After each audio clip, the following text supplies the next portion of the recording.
ശങ്കര ഭഗവത്പാദർ രചിച്ച അദ്വൈത അനുഭൂതി എന്ന പ്രകരണ ഗ്രന്ഥത്തിന് professor G Balakrishnan Nair sir എഴുതിയ വ്യാഖ്യാനത്തിൻ്റെ ഓഡിയോ ബുക്ക് നമുക്ക് തുടർന്ന് കേൾക്കാം. 51 ശ്ലോകം. ബ്രഹ്മജ്ഞാനിക്ക് ദ്വൈതബുദ്ധി നിലനിൽക്കുന്നില്ല. അദ്ദേഹത്തിൻ്റെ ബുദ്ധി ബ്രഹ്മവുമായി അലിഞ്ഞു ചേർന്ന് അതായിത്തീരുന്നു. സൈന്ധവസ്യ ഘനോ യദ്വജ്ജലയോഗാത് ജലം ഭവേത് സ്വാത്മയോഗാത് തദാ ബുദ്ധിരാത്മൈവ ബ്രഹ്മവേദിനഃ. സൈന്ധവസ്യ ഘനഃ ഉപ്പുകട്ട, യദ്വത് എതുപോലെയാണോ, ജലയോഗാത് വെള്ളവുമായി ചേരുമ്പോൾ ജലം ഭവേത് വെള്ളമായി തീരുന്നത്, തഥാ അതുപോലെ ബുദ്ധി ബ്രഹ്മവേദിനഃ ബ്രഹ്മജ്ഞാനിക്ക് സ്വാത്മയോഗാത് സ്വരൂപമായ ആത്മാവിനോട് ചേർന്നിട്ട് ആത്മായേവ ആത്മാവായി ഭവിക്കുന്നു. ഉപ്പുകട്ട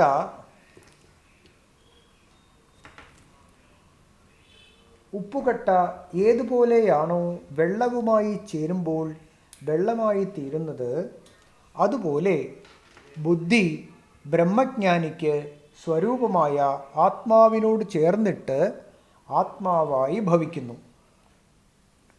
ബുദ്ധിരാത്മൈവ ബുദ്ധി ആത്മാവായി ഭവിക്കുന്നു. എപ്പോൾ? ആത്മാവിനോട് ചേരുമ്പോൾ. ആത്മാവിൽ നിന്ന് രൂപം കൊണ്ടതാണ് ബുദ്ധി. വിഷയസങ്കല്പം കൊണ്ട് അത് വിഷയാകാരം കൈക്കൊള്ളുന്നു. ആത്മഭാവന കൊണ്ട് ആത്മരൂപം കൈക്കൊള്ളുന്നു. എന്തു ഭാവന ചെയ്യുന്നുവോ ബുദ്ധി അതിൻ്റെ രൂപം കൈക്കൊള്ളുന്നു. ഇതാണ് നിയമം. എന്തു ഭാവന ചെയ്യുന്നുവോ ബുദ്ധി അതിൻ്റെ രൂപം കൈക്കൊള്ളുന്നു. ഇതാണ് നിയമം. ബുദ്ധി ഏത് രൂപത്തിൽ സ്ഥിതി ചെയ്യുന്നുവോ പുറമേ അതുതന്നെ അനുഭവപ്പെടും. ബുദ്ധി ഏത് രൂപത്തിൽ സ്ഥിതി ചെയ്യുന്നുവോ പുറമേ അതുതന്നെ അനുഭവപ്പെടും. ആത്മരൂപം കൈക്കൊണ്ട ബുദ്ധിക്ക് പുറത്തും സർവത്ര ആത്മാവിനെ തന്നെ കാണാനിടവരുന്നു. ഇതാണ് ജ്ഞാനിയുടെ അനുഭവ രഹസ്യം. ഏതുപോലെയാണിത്? ഉപ്പുകട്ട വെള്ളത്തിൽ അലിഞ്ഞ് വെള്ളമായി തീരുന്നത് പോലെ ഉപ്പുരസം നിലനിൽക്കവേ തന്നെ അത് വെള്ളത്തിൻ്റെ രൂപം കൈക്കൊള്ളുന്നു. ജ്ഞാനിയുടെ ബുദ്ധിയും ബുദ്ധിയായി നിന്നുകൊണ്ട് തന്നെ ബ്രഹ്മരൂപം കൈക്കൊണ്ട് സർവത്ര ബ്രഹ്മത്തെ ദർശിക്കുന്നു.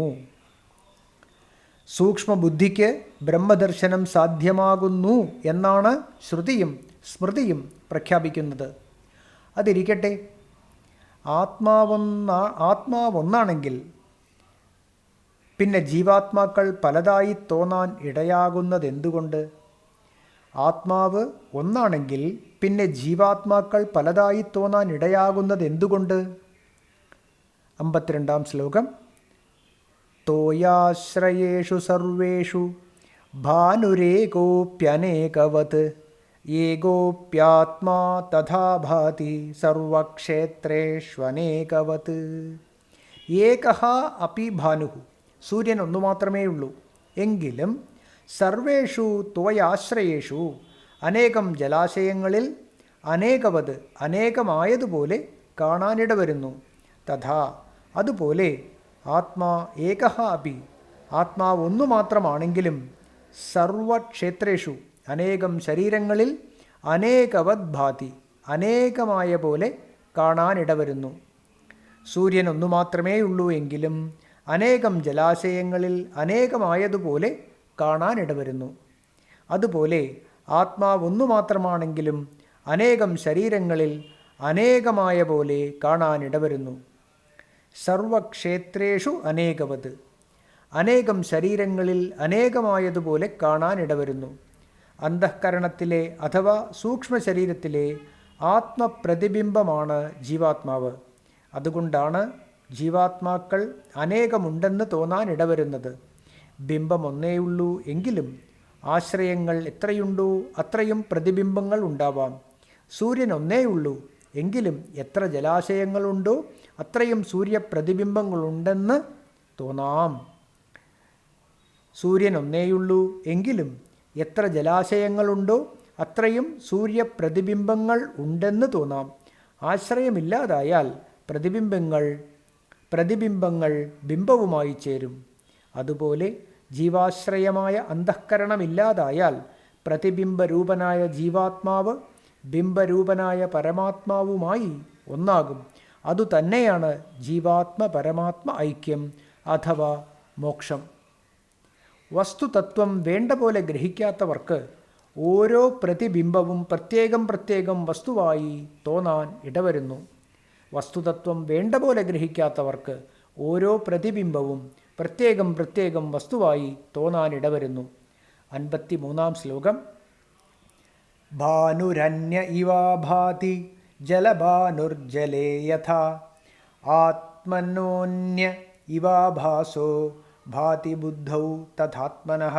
യഥാ എപ്രകാരമാണോ ജലഭാനുഹു ജലേ വെള്ളത്തിലെ പ്രതിബിംബ സൂര്യൻ വെള്ളത്തിൽ, ഭാനോഹോ അന്യഹ ഇവ സാക്ഷാത് സൂര്യനിൽ നിന്നും ഭിന്നനെന്ന പോലെ ആഭാതി കാണാനിടയാകുന്നത്, തഥാ അതുപോലെ ആത്മനഃ ആഭാസഃ ആത്മാവിൻ്റെ പ്രതിബിംബം, ബുദ്ധൗ ബുദ്ധിയിൽ, ആത്മനഃ സാക്ഷാത് ആത്മാവിൽ നിന്ന്, അന്യഹ ഇവ ഭാതി ഭിന്നനെപ്പോലെ കാണാനിടയാകുന്നു.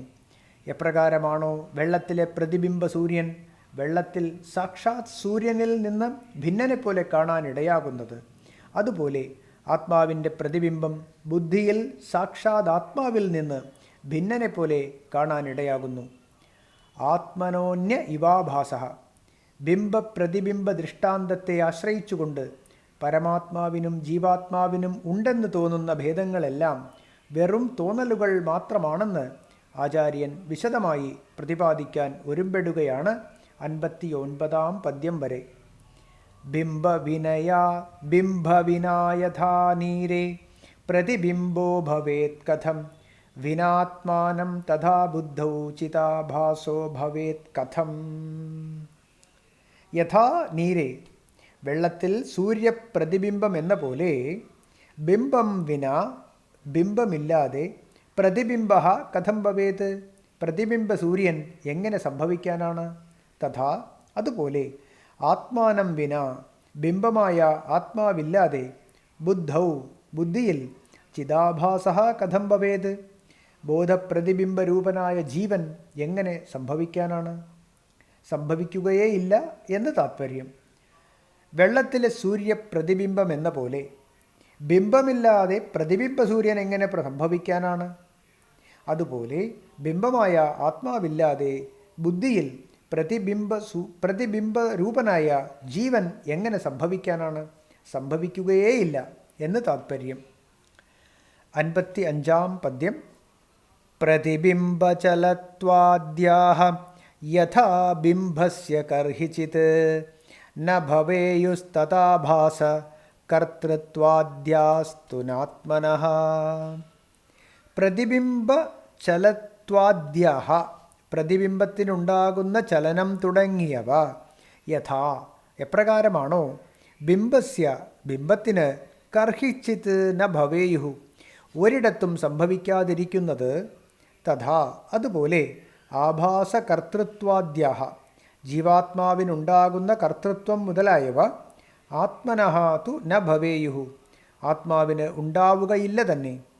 പ്രതിബിംബത്തിനുണ്ടാകുന്ന ചലനം തുടങ്ങിയവ എപ്രകാരമാണോ ബിംബത്തിന് ഒരിടത്തും സംഭവിക്കാതിരിക്കുന്നത്, അതുപോലെ ജീവാത്മാവിനുണ്ടാകുന്ന കർത്തൃത്വം മുതലായവ ആത്മാവിനുണ്ടാവുകയില്ല തന്നെ.